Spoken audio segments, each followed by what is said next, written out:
AR. Burton एक contemporary modern writer हैं जो कि ज़ुरिख में रहते हैं और इंग्लिश में अपनी क्रिएशंस लिखते हैं। उनकी जो क्रिएशंस है उसकी सबसे बड़ी जो विशेषता है वो है किशोरों के मनोवैज्ञानिक यानी कि ह्यूमन साइकोलॉजी और उसकी समस्याओं को गहराई से समझना। अपनी जो क्रिएशन गोइंग प्लेसेस उसमें वह किशोरावस्था में होने वाली हीरो वर्शिप और कल्पनाशीलता के विषय में बखूबी दर्शाते हैं। बार्टन बहुत ही प्रभावशाली ढंग से यह बताते हैं कि कैसे एक साधारण पृष्ठभूमि का युवा अपनी गरीबी से बचने के लिए सपनों की दुनिया का सहारा लेता है और उसकी कहानियों के मध्यम वर्गीय जीवन की सच्चाई और युवाओं की ऊंची उड़ानों के बीच का संघर्ष स्पष्ट रूप से झलकता है।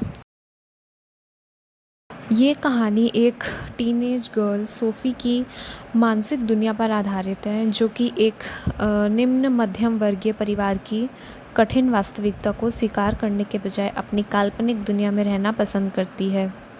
सोफ़ी के सपने बहुत ऊंचे हैं। वह कभी खुद को एक शानदार बुटीक की मालकिन, कभी एक सफल अभिनेत्री एक्ट्रेस, तो कभी एक फ़ैशन डिज़ाइनर के रूप में देखती है।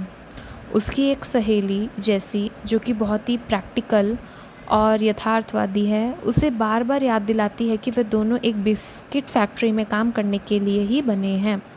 उनके पास ऐसे बड़े सपनों के लिए ना तो पैसे हैं और ना ये सपने उनकी हकीकत बन सकते हैं। सोफ़ी का घर काफ़ी छोटा और एक साधारण है जहां उसके पिता दिन भर की मेहनत के बाद पसीने से लथपथ रहते हैं और जिससे उसे घुटन महसूस होती है। वह अपने बड़े भाई जॉफ से बहुत ज़्यादा प्रभावित है जो कि एक अप्रेंटिस मैकेनिक है और बहुत कम बोलता है।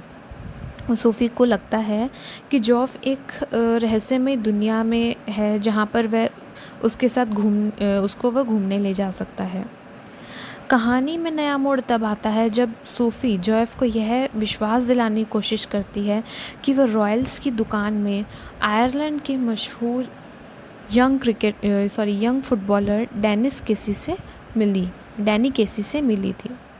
वह डैनी केसी के लुक्स और उसकी आवाज़ का इतना सटीक वर्णन करती है कि उसके भाई को भी उसकी बातों पर थोड़ा यकीन होने लगता है। हालांकि उसके जो पिता है वो इसे पूरी तरह से बकवास मानते हैं और जो सोफ़ी का भाई है वो भी उसकी बातों पर पूरा यकीन नहीं करता, वो चुप रहकर बस उसकी बात सुन लेता है।